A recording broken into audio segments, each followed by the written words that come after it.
Okay, we'll go ahead and get started as people start streaming in. Hello, everyone. I'm Chelsea Lake. I'm a member of the events team at Politics and Prose Bookstore, and I'd like to welcome you to PMP Live.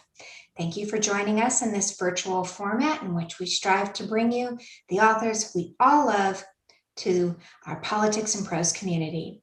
Before we get started, a few housekeeping notes. At any point during the event, you can click on the link that I'll be putting in the chat to purchase the second Race and Guns in a Fatally Unequal America. You can ask a question by clicking on the Q&A feature, which can be found near the bottom of your screen. We'll try to get to everyone's questions, but I apologize in advance if we don't have time to address yours. We are also delighted to offer closed captioning for this event via Zoom's auto captioning service. To access captions, just click on the live transcript option at the bottom of your screen.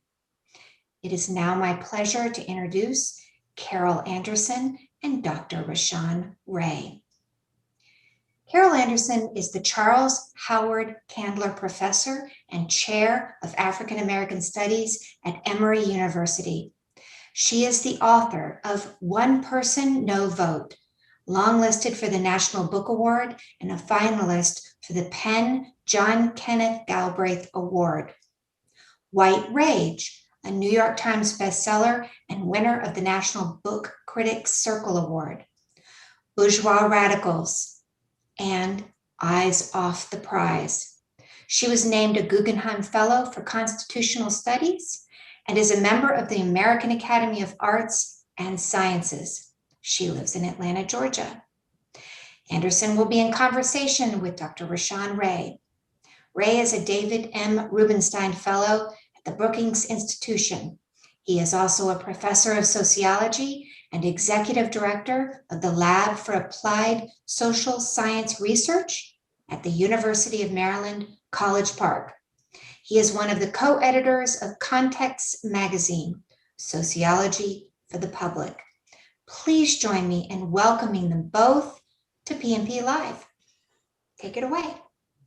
Thank you so much for that great introduction. Look, I am so excited for this conversation because Dr. Carol Anderson is not only one of the most noted scholars, not just nationally, but internationally, but also a person who I consider to be a mentor. So I am honored to be having this conversation with you, Carol.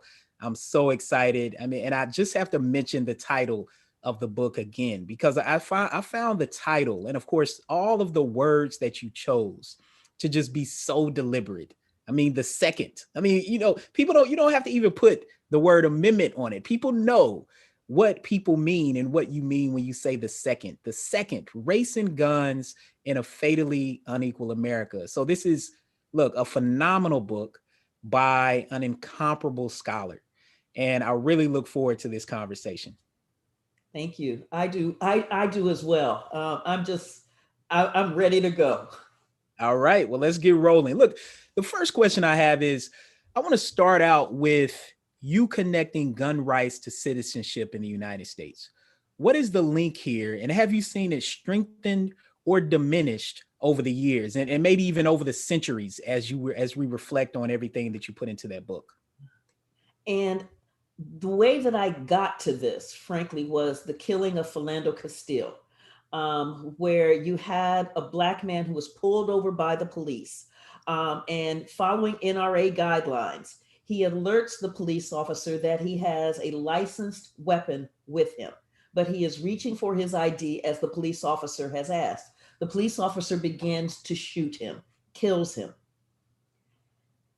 And so you basically have a Black man killed for having a weapon, not for brandishing it, not for threatening anyone, just carrying it. And then the guardians of the Second Amendment, the NRA, goes virtually silent on this. And the NRA has propagated the narrative that the Second Amendment is foundational to citizenship. And so their virtual silence on the killing of Philando Castile for simply having a gun, whereas they had been absolutely vociferous with Ruby Ridge and at Waco, where they call federal law enforcement jackbooted government thugs. But here, silence. I went, wow. And journalists were asking, well, don't African Americans have Second Amendment rights? And I thought that is a great question because, you know, as you can tell from my body of work, my research is really invested in understanding the fractured citizenship of Black people. And so what I've seen over time is that in this issue of the Second Amendment, the right to bear arms, the right to self-defense, the right to a well-regulated militia, that the status of African Americans, the legal status, enslaved, free Black, denizen, which is that halfway point in between enslaved and citizen, emancipated freed people, Jim Crow Blacks, or post-civil rights African Americans, the way that the Second Amendment has been used against them has not diminished. You know, I want to keep on this theme because you note in the book that the Second Amendment, let's just go there because I mean, you talked about Philando Castile, and I know for me, I mean, that incident was a turning point for me, particularly hearing Diamond Reynolds' daughter in that police car. I mean, that is something that I don't think that I can ever get over. And you note in the book that the Second Amendment is not about guns at all. Like that is not about guns at all. That is the red herring. That's the Trojan horse, if you will. But instead, the Second Amendment is about anti-Blackness. Moreover, you note that only white people can engage in self-defense or stand your ground, especially in their home. And we know that Black women are significantly more likely than white women to be killed in their home. So can you expand on this? You noted Philando Castile, which of course you started the book with, but I'm thinking about Tamir Rice, Breonna Taylor, Emantic Bradford, all of these Black people were killed by police. Bring in anti-Blackness here and tell us why the Second Amendment is about that and not about guns. And so when I went on this hunt to figure out whether Black people actually had Second Amendment rights, it sent me all the way back to the 17th century, in what was now the colonies. And as I'm looking, I'm seeing this incredible, inordinate fear of Black people. When I say anti-Blackness, I mean the societal definition of Black people as dangerous, as a threat, as something that the white community has to be protected from, that security means subjugating Black folk. And what I saw was that over time, this language of dangerous, threat, criminal, dangerous, threat, criminal, just kept coursing through the narrative, coursing through the laws, and coursing through the cultural framing of Black people. Mm-hmm. And it's so that by the time we get into the 21st century, for instance, and we have this heralded Second Amendment that is defined as, that the NRA has defined as the individual right to bear arms, and this right to self-defense with stand your ground that the NRA backed, and which is like the right to self-defense. What we see is that is an unequal right. So what stand your ground does is it expands the castle doctrine. The castle doctrine says, if somebody comes into your house, you have the right to defend yourself because they have come into your house. Stand your ground expands that to say anywhere that you have a right to be, you have the right to defend yourself. So if I'm in the grocery store, I got the right to defend myself. If I'm in a parking lot, I've got the right to defend myself. If I'm in a park, I've got the right to defend myself. And it says, if you perceive a threat, and that is where the difficulty really is. Because when Black is the default threat in American society, then the perception of threat, the perception of danger, then allows Black people basically to have a crosshair on them. The hollering threat, I was afraid for my life, Black person killed. What we know from the data is that whites who kill Blacks under stand your ground are 10 times more likely to be able to walk away with a justifiable homicide ruling than Blacks who kill whites. What we also know is that when whites kill Blacks, they are 281% more likely than to walk away with justifiable homicide than whites who kill whites. So when Black people are the victim, then that becomes the kind of evidence of threat. And that is what makes this lack of right to self-defense so obvious, so inherently fundamentally unequal. Think about Trayvon Martin. So here you have a teenager who goes during the halftime of the NBA All-Star game to get Skittles and iced tea. And the neighborhood watchman, George Zimmerman, sees Trayvon and says, he looks suspicious. There's something not right about this guy. These kind, they always get away. And then Zimmerman grabs a loaded 9mm and stalks this child through the neighborhood, this unarmed child through the neighborhood. And the 911 operator says to Zimmerman, "Are you following him? Sir, you need not to do that. Don't do that." And Zimmerman goes anyway. What we know is that Trayvon, the unarmed child, ended up with a bullet in his chest. The ruling is that this was self-defense.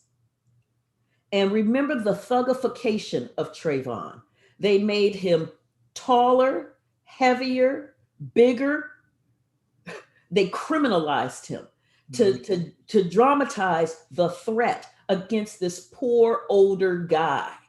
The narratives in that just were so embedded in anti-Blackness. You know, when I think about George Zimmerman, I also think about how a couple years after that, he was found with a gun in his car, I believe in Texas. And he was like, "Yeah, I just have a gun in my car." And I think about Trayvon Martin's murder. I think about Philando Castile's murder in the context of a George Zimmerman and the rights that he was given and continues to be given versus others. I mean, you know, the thugification of Trayvon Martin. I really appreciate how you put that. I mean, they just made him older. I appreciate you calling him a boy because he was a child. He wasn't even 18 years old yet.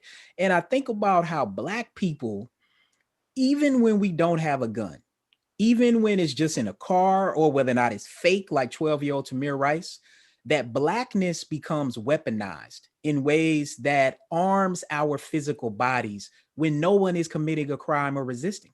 Exactly. And so that was that chapter was, how can I be unarmed when it's my Blackness that you fear? Because that's what I mean by anti-Blackness, that armed, exponential threat, unarmed, vulnerable, and a threat. So either way, this is why I'm saying this isn't about guns. This is about anti-Blackness. How many Black folks have been gunned down because they had a cell phone and the police read that as danger, danger, danger, and shot? How many times have we had, so when we talk about like castle doctrine should be inviolate virtually. But we've got Breonna Taylor, who is in her apartment with her boyfriend, banging on the door. They're hearing banging on the door. It sounds like somebody's trying to break in. Kenneth Walker grabs his licensed weapon. The door flings open, he shoots. And what happens is a fusillade of bullets, over 30 some bullets just pouring into that apartment. And 5 of them plus a projectile hit Breonna Taylor and kill her. And the narrative that we get is that, well, he shot first. You broke into the apartment. They had the right to defend themselves. You didn't announce that you were police. And what you saw then was Daniel Cameron, the attorney general in Kentucky, basically saying, look, this was a justifiable shooting. You don't have the right to protect your own home. And the roots of this go back into the era of slavery, the fear of slave revolts, the fear that Black people would fight for their freedom, the fear that Black people would rise up and kill whites in retribution. That fear of Blackness because of slavery led to a series of laws that banned Black people from having access to weapons, but also to create the infrastructure of control and subjugation, which were the slave patrols and the militias. The slave patrols were the smaller units that would go into the slave cabins hunting for contraband, things like weapons, things like books and paper, things that suggested that Black people thought that they could be free. And then the militias were there to backstop the slave patrols. So if there was an uprising, a big one that the slave patrol couldn't handle, the militia was there to come in and just shut it down and to hunt down those enslaved people who were trying to get to freedom. You know, I wanna stay on this really historical point that you make about the links between slavery and property. And then also we have to bring in taxes, right? And of course, we're going to talk about the Constitution and the founding fathers. And I'm wondering if you could talk about the link between guns and property. And the reason I'm asking it this way is because you just talked about Breonna Taylor, which I think really highlights these connections where she was in her own home. She shot up 5 times. Interestingly, they ended up ruling that her boyfriend, her fiance, that he could employ the castle doctrine. But yet and still, none of those officers were charged or convicted of her killing. In fact, the drywall between her apartment and the other one received more justice than her body. And what you're highlighting in this book is that this has historical roots. So I'm wondering, can you talk about property and Black people as property, right? Because when we start talking about Blackness has always been viewed as property. The freedom and resistance of Blackness is also part of the threat, regardless of whether we're armed or not. So expand on this in the way that you do so well throughout the book. So, and I opened up that first chapter with the beginning of the debate about how were the colonists going to pay for this war, because they have just, as we used to say on the playground, you have let your mouth write a check that your butt can't cash. They were like, they have just taken on the most powerful nation on earth, Britain, and they're like, oh, now how are we gonna pay for this? And so one of the colonists from Pennsylvania says, if we tax the heads of all 2.5 million people here in the colonies, we should be able to raise enough funds to be able to finance a full-blown army. We should be able to do this. Well, one of the colonists from South Carolina was like, I'm sorry, what did you say? Tax 2.5 million? I know you're not counting our property. We don't count your sheep to tax. Why would you count our property? And they meant the enslaved people. How are you counting them? And so Benjamin Franklin is sitting there listening to this, and he said, well, there's one big difference here. Sheep will never make a revolution. Mm. And in that moment, that crystallized for me how they knew that for all of the language of property and all of the value that Black people brought, the wealth that Black people brought to these colonists, that these were really people, not property. And these were people who demanded to be free, who wanted to be free. And so Benjamin Franklin, in those few words, sheep will never make a revolution, really got at what the fear was the revolution. Mm-hmm. And interestingly enough, you see this fear happening throughout the war. So in 1775, they banned Black people from joining the Continental Army. Black men cannot enlist in the Continental Army. but they are getting their butts whooped by the British. And there aren't enough white men who are willing to enlist in this army to fight the British. And so the exigencies of war are saying, look, we're either getting ready to get our butts truly whooped, and then we're going to be like in the trouble of being traitors to the king, or we're going to have to do that thing and bring in Black people to serve in this army. So you start seeing these northern colonies basically offering emancipation to Black men who are willing to fight for the colonists. And that means that the Continental Army becomes a truly integrated army. And they stiffen, and the British are like, ooh, dang. Okay, let's hit this soft underbelly. So they're going to the south. They're going to hit Georgia and South Carolina. Georgia collapses like that. Just boom, Georgia, done. Now the British forces are turning towards South Carolina, getting ready to hit Charleston.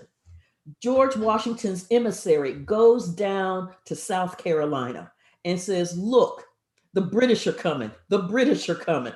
They got 8,000 troops. You only have 750 white men eligible to join the army. Only 750, because South Carolina had deployed the vast majority of its white men as militia in order to keep that enslaved population under control.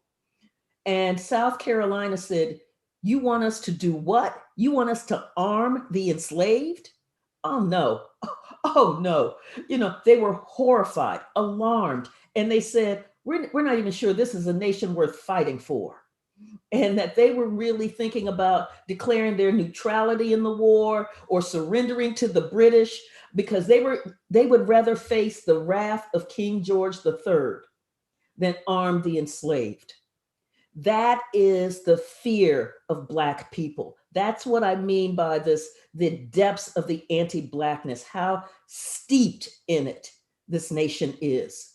And you see that when it comes time for the Constitutional Convention, because the Articles of Confederation aren't working. When it comes time for the Constitutional Convention, the South is playing hardball, true hardball, because the North, for the most part, wants this thing, the United States of America, to work.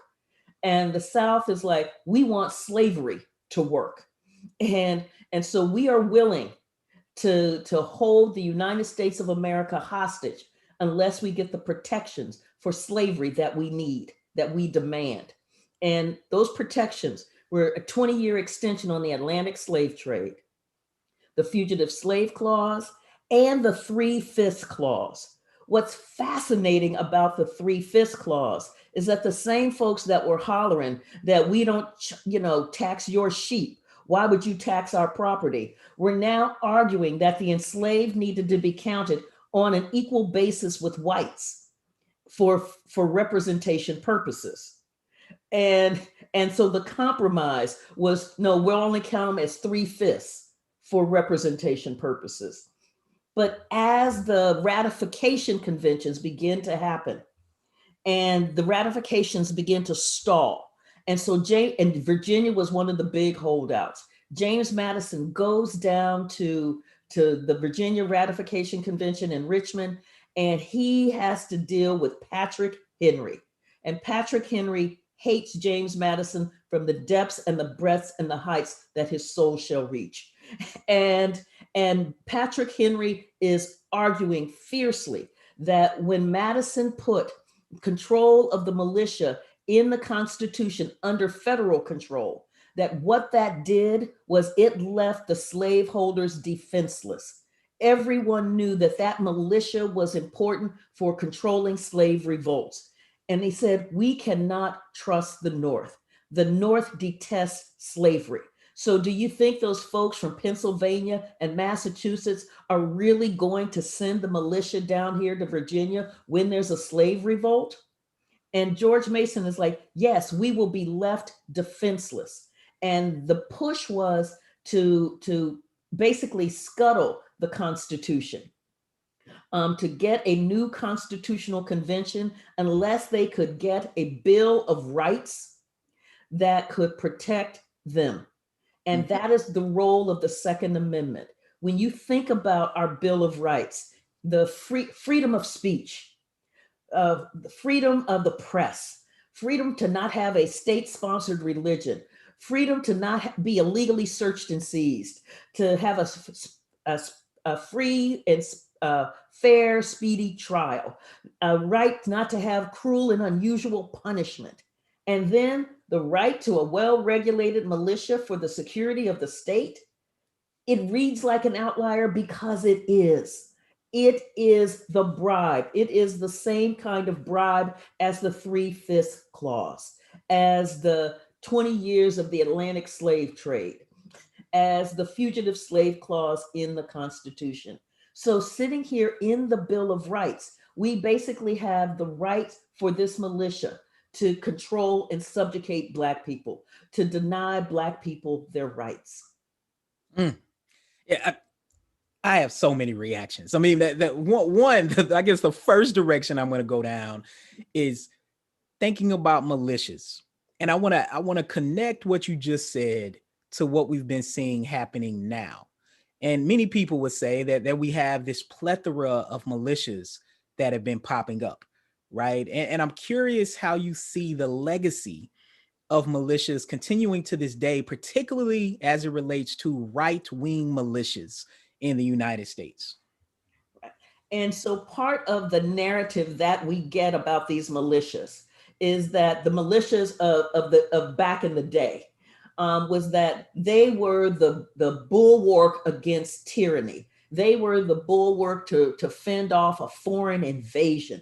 But what they knew at the time was that those militia during the War for Independence, they were unreliable. Sometimes they would fight, sometimes they wouldn't. Sometimes they show up, sometimes they take off running. George Washington was beside himself at how unreliable the militia actually were. Gouverneur Morris from New York said to rely upon the militia to fend off a foreign invasion is like depending upon a broken reed. So they knew that the militias weren't all that. That was one of the reasons for putting it under federal control. What we also had happening right before the Constitutional Convention was Shays' Rebellion. Shays' Rebellion, where when you had a group of white men who were angry about taxation policy and the seizure of land for non-payment of taxes, they basically attacked the Massachusetts government, and they were headed for the armory in Springfield. And so the Massachusetts government tries to call out the militia to put down Shays' Rebellion. Well, the militia were like, no, I'm not feeling that. And in fact, some members of the militia actually joined Shays' Rebellion. So you had to have Boston merchants finance a mercenary army to put down Shays' Rebellion. So the thought of the militia as being this bulwark against domestic tyranny, no, that wasn't ringing true either. That is part of the PR narrative that has been scripted that turns the current day militias into these staunch defenders of America, of American democracy and the American way of life. It is like one of those ads with amber waves of grain. It is PR, and it is swaddled in the flag. That is the thing that struck me so much about doing this research, is how the Second Amendment has been swaddled in the flag and become the avatar of patriotism, the avatar of liberty. But in fact, what it really is, it is steeped in anti-Blackness.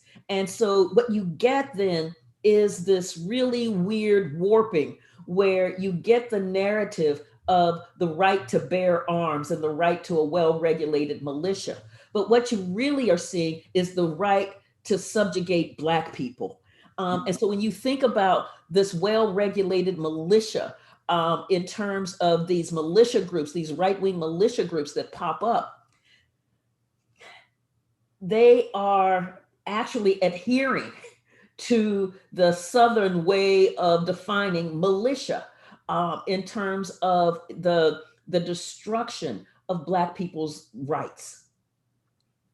You know, when listening to you talk about this, and there's a question that asks about this, because I want to continue this theme about militias and really go into thinking about soldiers and Black soldiers in particular. I mean, you highlight some stories in the book. I mean, one of the ones that stood out to me was what occurred in Texas in 1906. I mean, there was another one about what happened in Louisiana. And Carla Stocker is asking, were there free Black people and people of color under the control of militias, or who operated militias? Were they allowed to bear arms like white people? Were they promised freedom? Can you just expand on this? Because I mean, you do this in a way in the book that I mean, I think there were so many turns in the book, and that was one of them that I think this is a part of history that people don't really know. So can you speak to soldiers, Black people being in soldiers, militias, freedom, all of that stuff? Yes, yes. There were Black militias. And in fact, in Louisiana, when the US bought Louisiana from the French, there was a viable, strong Black militia there that had operated under the Spanish government and then under the French government.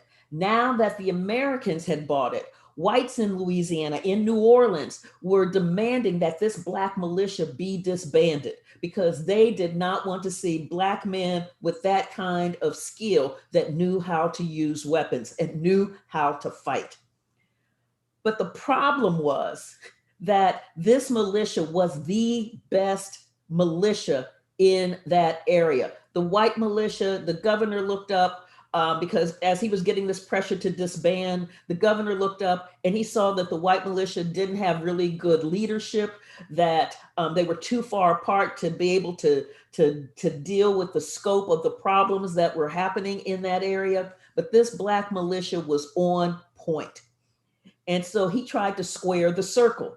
He tried to keep the Black militia, but mollify angry whites by removing the leadership of the Black militia and installing white officers on top of this militia. Mm.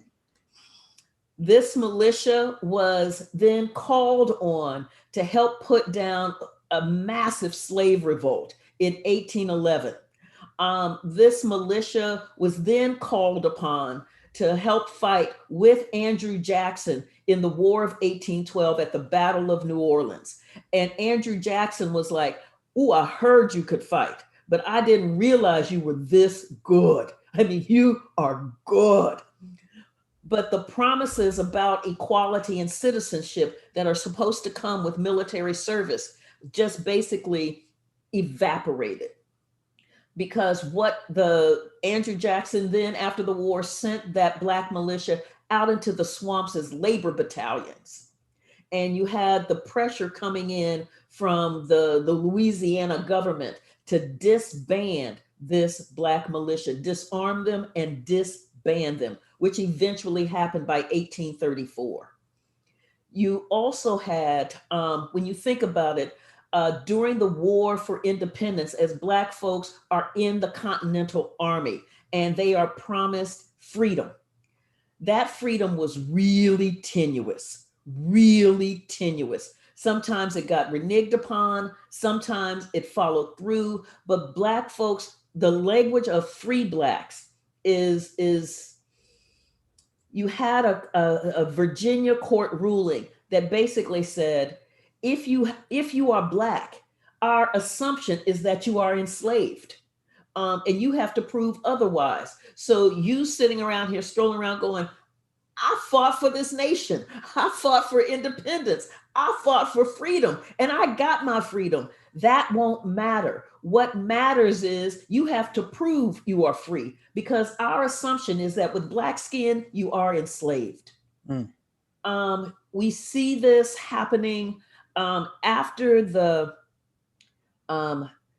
during the Civil War. You in fact had a ban on Black soldiers joining the Union Army. It took a series of defeats, and it took pressure from the Black community that demanded to fight for this nation, demanded to fight for freedom. that in fact opened up the Union Army, but they were segregated units. So unlike the Continental Army where you had integrated units, here you had segregated units with white officers. And they weren't treated well. They were not treated well.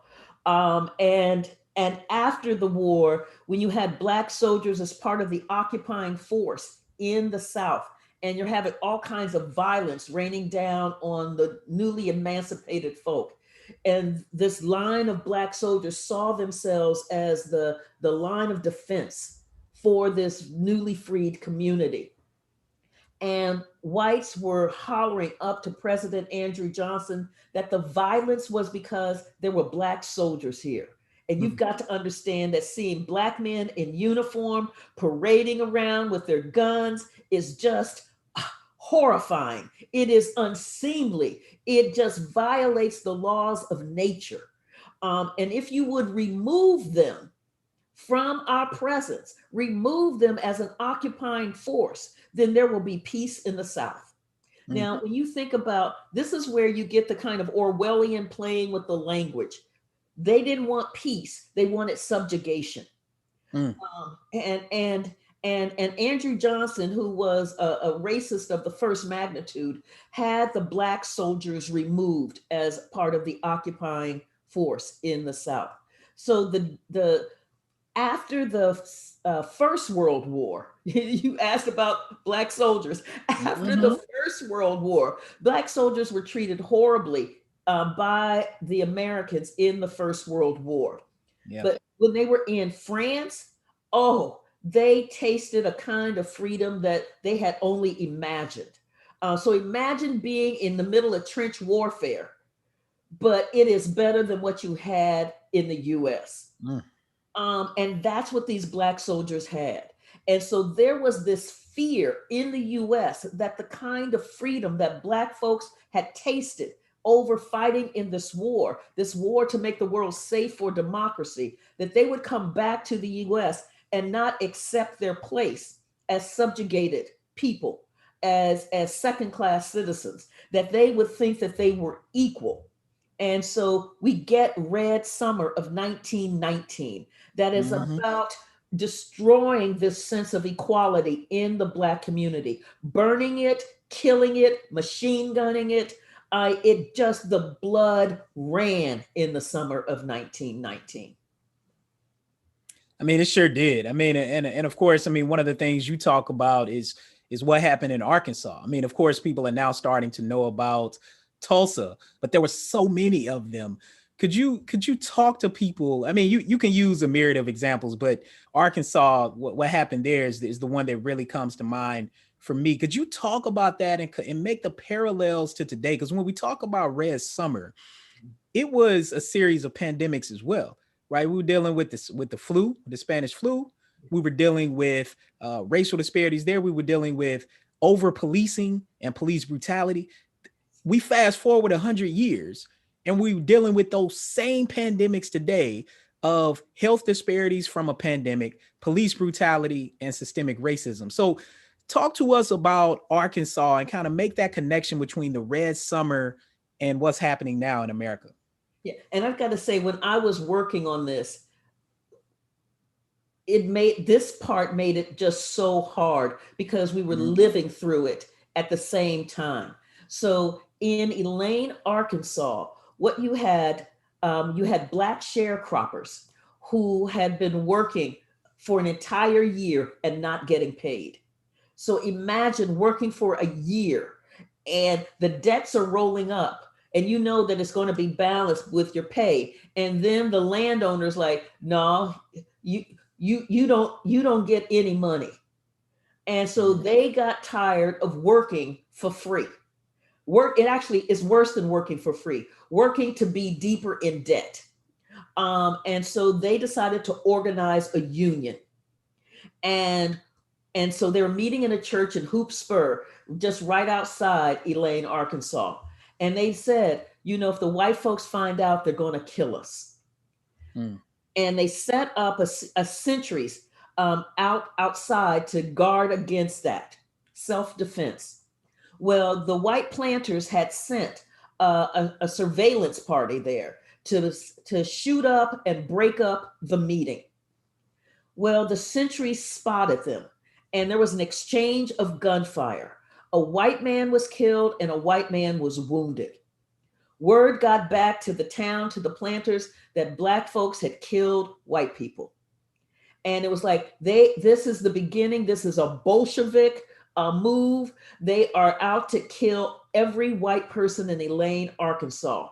That unleashed the mob from Arkansas, and the mob came over from Mississippi, crossed the border to go on this hunt, killing Black people. As Black people are running from this mob, they are shooting, just trying to get away. 2 more white men are killed. That sent the signal all the way up to the governor that this is a Black insurgency, that Black folks have tasted white death and they want more of it. He got the US Army to come in with their machine guns that they had used in the war in France to mow down all of these Black folks. Black folks were hiding in the cane brakes from these mobs, and the machine guns would just go in there and just destroy, chop out that cane brake and all of the human beings that were hiding in there. And then they would just move from field to field to field. Somewhere around 800 Black people were killed. Then they were the ones who had escaped and had surrendered. They were then tortured for confessions about this massive Black insurgency to kill white folk. And then during the trial, 12 of them, I believe it's 12 of them, were sentenced to death. And another swath of them, 60 some of them, were sentenced to prison for self-defense and for trying to hold on to their wages, for trying to get paid for their labor. But you had this sense, a societal sense, that Black people doing that was absolutely illegitimate and worthy of death. And what they couldn't get with the US Army mowing them down with machine guns, they were going to use the criminal justice system to make this killing legitimate, to make the destruction of this Black community and the subjugation of this Black community seem legal. And I looked at that, and so I looked at that, and this is right about the time when Tom Cotton wrote that op-ed in the New York Times about how it is appropriate to bring in the US Army, bring in the military to shut down protest. And I thought, he's from Arkansas. He knows what he's saying, because this US Army coming into Elaine, Arkansas, and slaughtering hundreds of Black folks on top of the mob violence that had happened there. Yes. Yeah. I mean, it's 2 things that I think about, two categories of questions that we'll start with one, which is, well, the first big thing you highlight is the role that local, state, and federal policymakers play in this process. I mean, as you noted, this started locally. It went up to the governor. It then got all the way to Capitol Hill, where Theodore Roosevelt, I believe, was president then. And you talk about those connections. Then it also highlights that Black people always fight for the freedom of the United States of America that fails to love it back and acknowledge Black people's contributions, and instead oftentimes takes credit for them. And so I want to talk about 2 things. I want to talk about the gun lobby, which we're getting some questions about, and then I want to talk about resistance.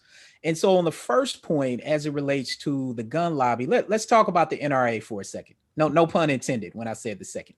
Now John Aaron essentially asked a set of questions. And what role is the NRA playing in this process? Why is it so hard for the United States to deal with gun violence and the gun violence epidemic in the United States. And then finally, what do you make of states like my great home state of Tennessee that is not requiring a permit for a gun, but is making it more difficult to vote? So, I mean, I know that's loaded, but the overall point is the National Rifle Association, what role are they playing in all this process? You really see, for the NRA was founded in like 1871 by Union soldiers as a group organized to help folks with their marksmanship, because they were appalled at how poor the marksmanship was during the Civil War. And so for the longest time, that's who they were.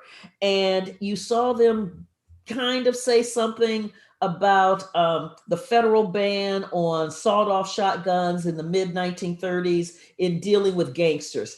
And then you see them help draft the Mulford Act, which banned open carry, that was targeted at the Black Panthers, who were figuring out how to police the police. But you really see them get fully politicized and activated after the takeover in 1977. Where the leadership of the NRA, there was like, yeah, we really can't get too political. And you have this other group like, oh, yes, we can. And they basically hijacked the meeting, voted folk out, took over the NRA.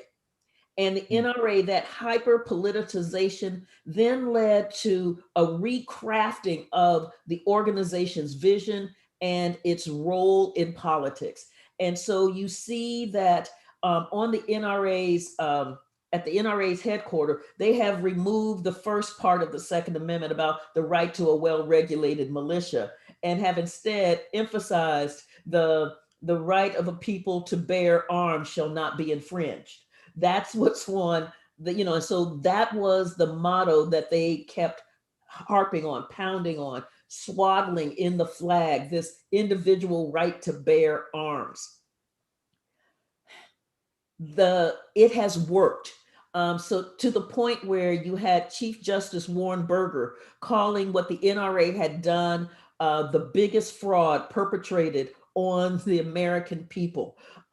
This individual right to bear arms. He's like, that doesn't hold up. Yet this is what we see happening in the Heller decision in 2008 and the McDonald decision in 2010, that says that these gun control laws in these cities were basically unconstitutional because they violated the Second Amendment's individual right to bear arms, because the right to self-defense is a core value in the Second Amendment.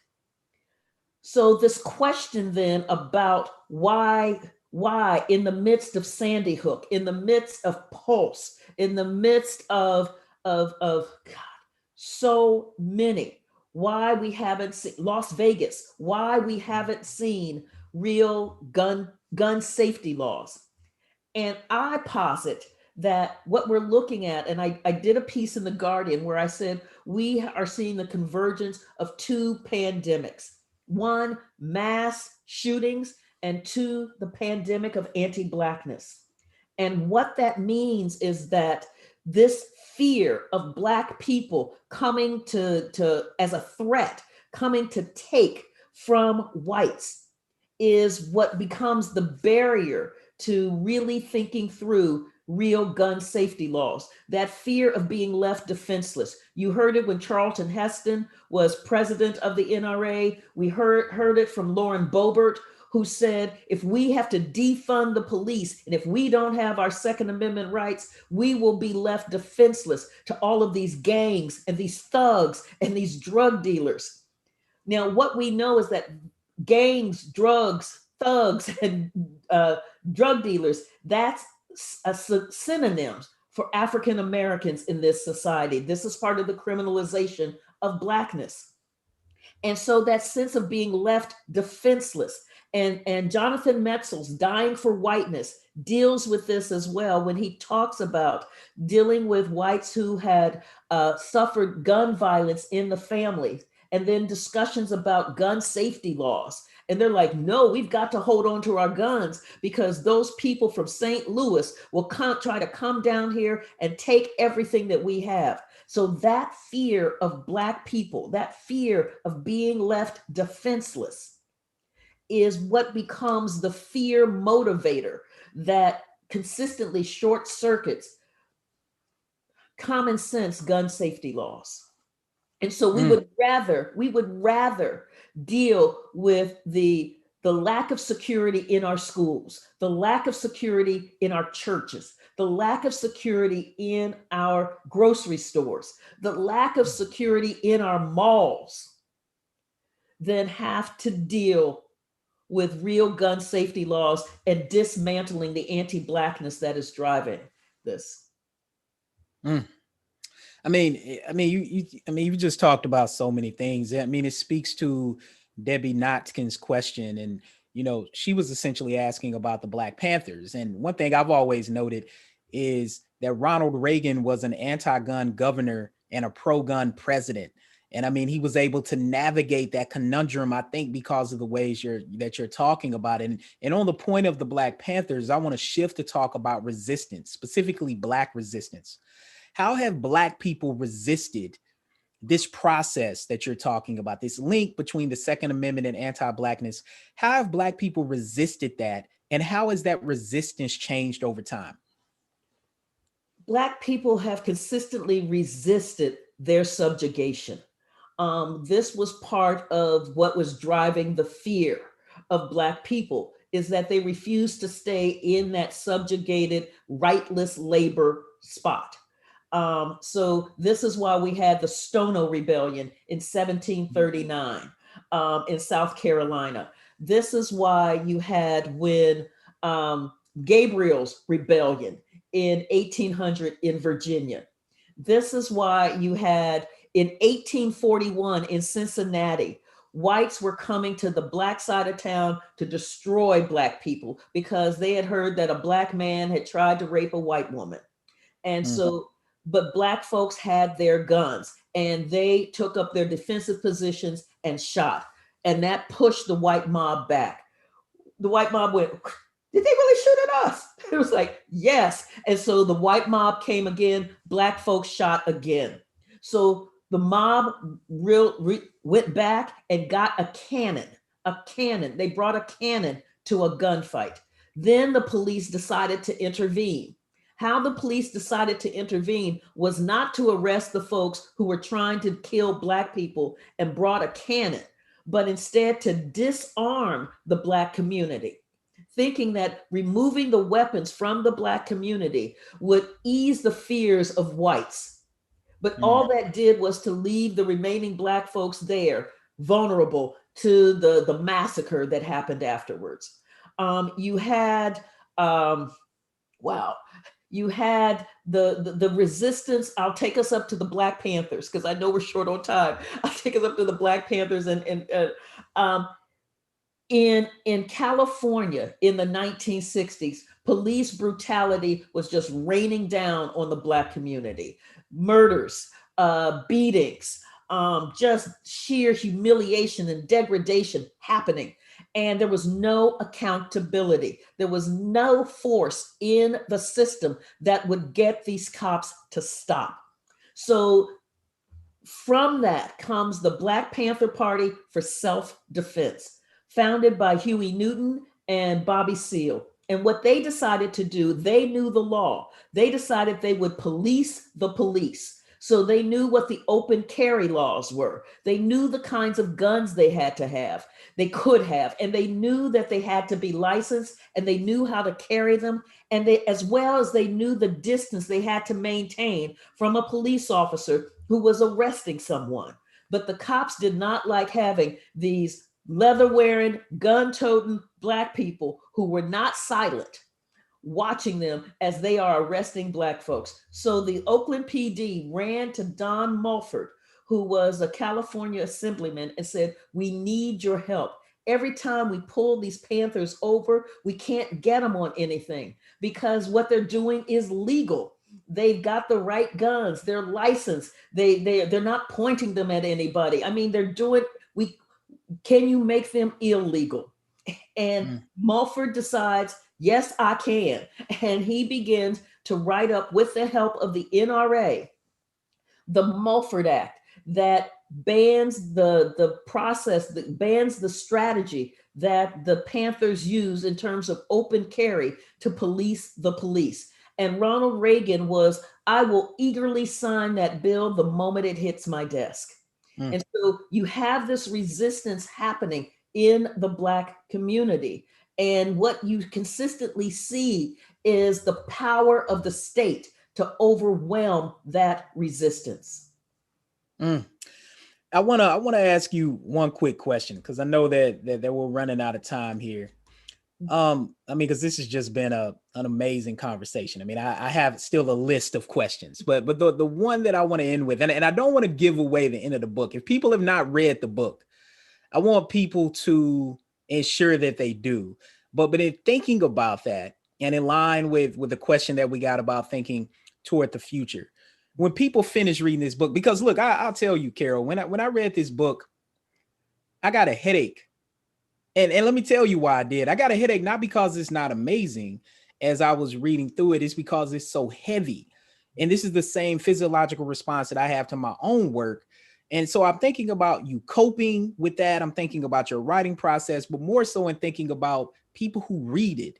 When people finish reading this book, what do you hope happens with them in the spaces where they live, work, and play, and how they grapple with their own relationship between citizenship, guns, and racism in America?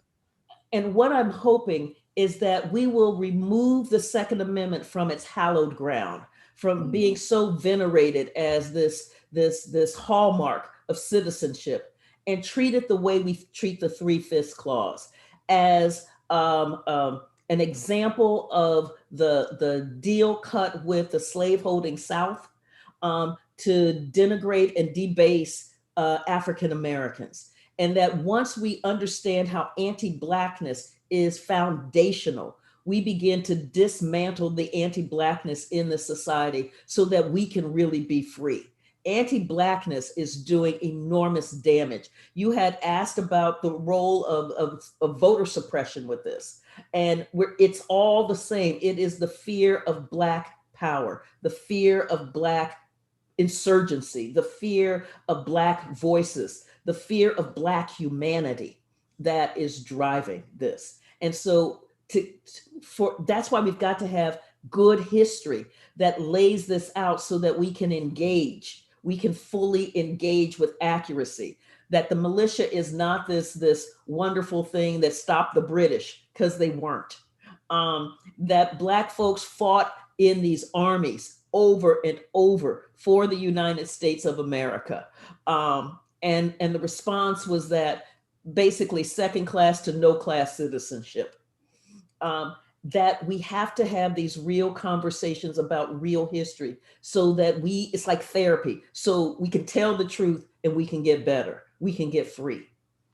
You know, and I mean, look, as you talk about this, I mean, it really speaks to this warped, nostalgic Confederate history that we have. And I mean, we could even highlight this current debate about critical race theory, that as I was reflecting on your book and I was thinking about the way that people are trying to frame critical race theory, I mean, it's very much in line with responses to Blackness and responses to Black people pursuing equity. When you view things through that lens, it all makes sense, because for a lot of people, they're like, I don't understand why they're interpreting it that way. You interpret it that way if you view Black progress as being something that you should fear. Yes. Yes. Drop the mic.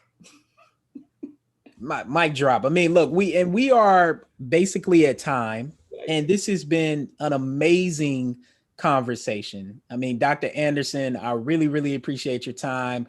This book, like all your other books, is an instant classic.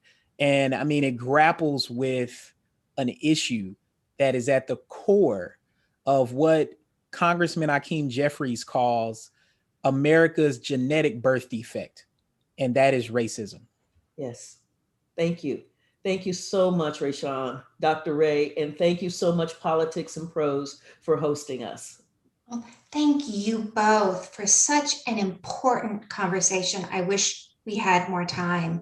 Thank you so much for being here at PMP Live. Thank you all out there for joining us this evening. Your patronage is what enables us to bring you wonderful programming like this, and we can't continue to do it without the book sales to support it. So as a gentle reminder, I've placed the book link to the second Race and Guns in a Fatally Unequal America in the chat. It'll take you to the Politics and Prose website.